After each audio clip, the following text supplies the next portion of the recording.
Iran पर मिसाइलें बरस रही हैं, लेकिन अमेरिका के भीतर हालात भी किसी जंग से कम नहीं हैं।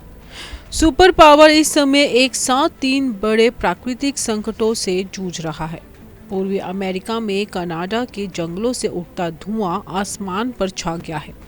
करोड़ों लोग एयर क्वालिटी अलर्ट के दायरे में हैं। कई शहरों में लोगों को घरों के भीतर रहने की सलाह दी गई है और जहरीली हवा से जनजीवन प्रभावित हो रहा है। उधर दक्षिण अमेरिका के टेक्सास में बाढ़ ने तबाही मचा रखी है। लगातार बारिश और उफनती नदियों ने कई इलाकों को जलमग्न कर दिया है। राहत और बचाव अभियान लगातार जारी है। पश्चिमी अमेरिका भी आग की लपटों में घिरा है। 15 राज्यों में दर्जनों बड़े जंगलों में आग फैल चुकी है। हजारों फायर फाइटर्स आग पर काबू पाने में जुटे हैं, लेकिन मौसम हालात और मुश्किलें बना रहा है। इन संकटों के बीच राष्ट्रपति डोनाल्ड ट्रंप ने कनाडा पर सीधा हमला बोला।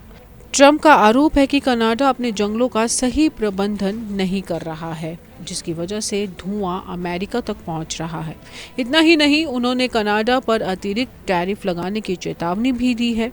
एक तरफ विदेश में सैन्य मोर्चा, तो दूसरी तरफ देश के भीतर प्राकृतिक आपदाओं का दबाव।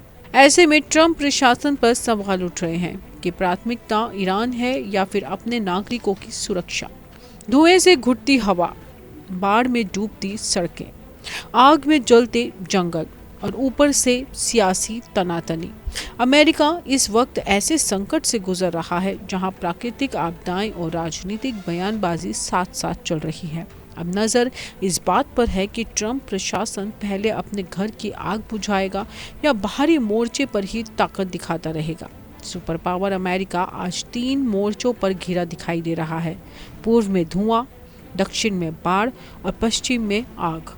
ऐसे में सबसे बड़ा सवाल यही है कि क्या वैश्विक ताकत बनने की दौड़ में अमेरिका ईरान से जंग के बीच अमेरिका बेहाल कनाडा पर अतिरिक्त टैरिफ लगाने की चेतावनी अपने घरेलू संकटों को संभाल पाएगा, या ये चुनौतियां उसकी सबसे बड़ी परीक्षा बन जाएगी।